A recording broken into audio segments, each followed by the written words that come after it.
Hello everyone, अगर आप stock market में कुछ समय से हैं तो आपने ज़रूर सुना होगा ऑप्शन बाइंग के बारे में और ऑप्शन सेलिंग के बारे में। और आपको ये मन में डाउट ज़रूर आया होगा कि ऑप्शन बाइंग करना ठीक है या ऑप्शन सेलिंग करना ठीक है।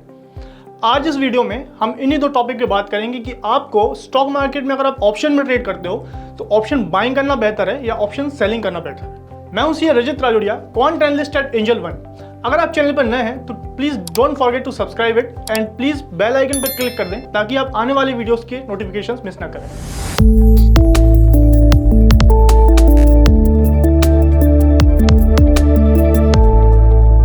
देखिए, ऑप्शन सेलिंग जो है वो काफी एडवांस ट्रेडर्स के लिए होती है।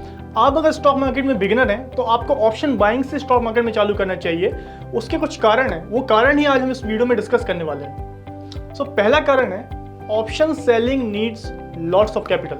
ऑप्शन सेलिंग में कैपिटल बहुत ज़्यादा लगता है, जिसके कारण अगर आप बिगिनर हैं तो आपको हो सकता है कि कैपिटल रिक्वायरमेंट काफ़ी ज़्यादा बन जाए ऑप्शन सेलिंग के अंदर। देखिए, capital requirement point of view से अगर आप देखें तो ऑप्शन बाइंग में आपका 7,000 से कम कैपिटल में आप एक लॉट निफ्टी का बाय कर सकते हैं। बट वहीं एक लॉट आप निफ्टी का सेल करने जाएंगे तो आपको 1 लाख से ज़्यादा या 1 लाख लगभग आपको कैपिटल रिक्वायरमेंट रहेगा ऑप्शन सेलिंग के अंदर। इसी वजह से ऑप्शन बाइंग ऑप्शन सेलिंग के कंपैरिजन में कैपिटल पॉइंट ऑफ व्यू से काफ़ी ज़्यादा अट्रैक्टिव हो जाती है। तो चलिए एग्जाम्पल के जरिए समझने की कोशिश करते हैं। अगर किसी ऑप्शन का प्राइस 100 रुपये है तो उसको अगर बाय करने कोई जाएगा, अगर कोई ऑप्शन बाय करता है तो एक लॉट निफ्टी का जिसमें क्वांटिटी होती है 50, वह पड़ेगी 5,000 रुपये की।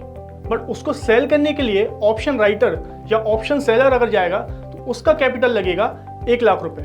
बाइंग करते टाइम आपका कैपिटल लग रहा है 5,000 रुपये, सेल करते टाइम आपका कैपिटल लग रहा है 1 लाख रुपये।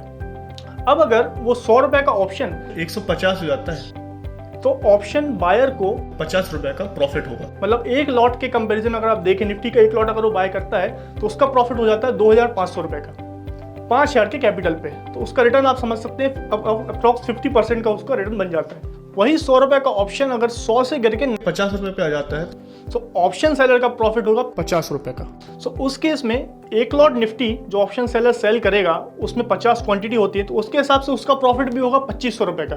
बट यहाँ पे उसका 2,500 रुपये का प्रॉफिट हुआ है 1 लाख के कैपिटल पे, तो यहाँ पे उसका रिटर्न ऑन इन्वेस्टमेंट हो जाता है 2.5%। जहाँ आपको ऑप्शन बाइंग में रिटर्न ऑन कैपिटल आपका 50% बना है, वहीं ऑप्शन सेलिंग में आपका रिटर्न ऑन कैपिटल बना है 2.5%। This is all because of capital requirement. इसी रीजन के कारण ऑप्शन बाइंग ऑप्शन सेलिंग से काफी ज्यादा अट्रैक्टिव हो जाता है अगर आप बिगिनर हैं तो। दूसरा कारण है option selling has unlimited risk.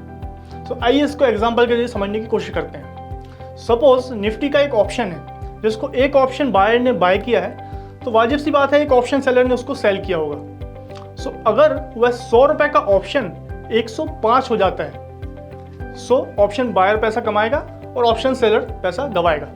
और वही अगर 100 रुपये से प्राइस गिरता है तो ऑप्शन बायर लॉस करेगा और ऑप्शन सेलर उसमें प्रॉफिट कमाएगा।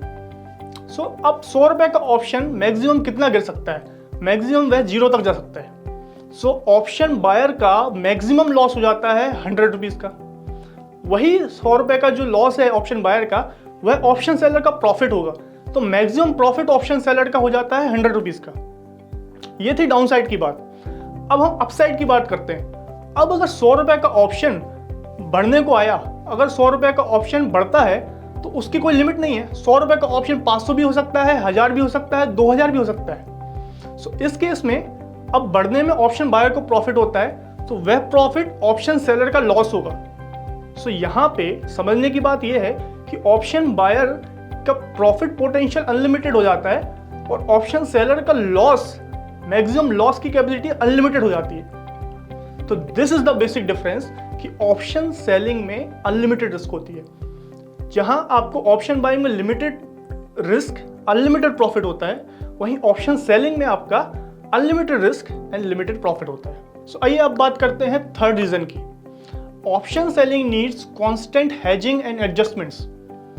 देखिए, ऑप्शन सेलिंग में हमने समझा कि अनलिमिटेड लॉस का पोटेंशियल होता है, बट उस लॉस को आपको लिमिटेड करने के लिए हेजिंग करनी पड़ेगी। मार्केट मूवमेंट के हिसाब से आपको काफ़ी एडजस्टमेंट्स करने पड़ेंगे। जब आप हेजिंग करते हैं, एडजस्टमेंट करते हैं, तो उसमें आपको एडवांस नॉलेज एंड स्किल्स की जरूरत पड़ती है, प्लस उसमें कैपिटल रिक्वायरमेंट भी आपकी और ज़्यादा बढ़ जाती है।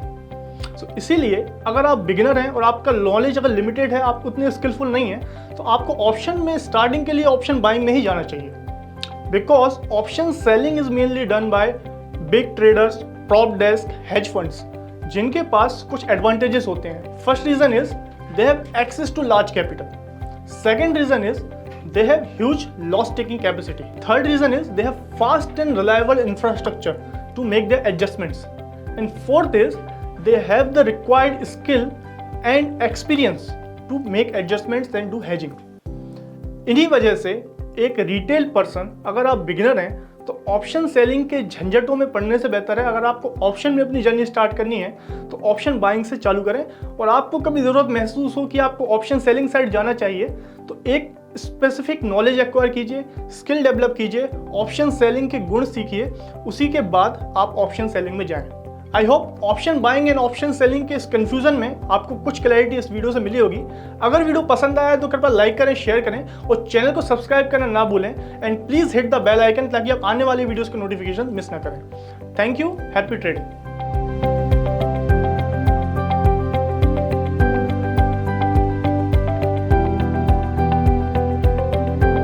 Investments in securities market are subject to market risks. Read all the related documents carefully before investing.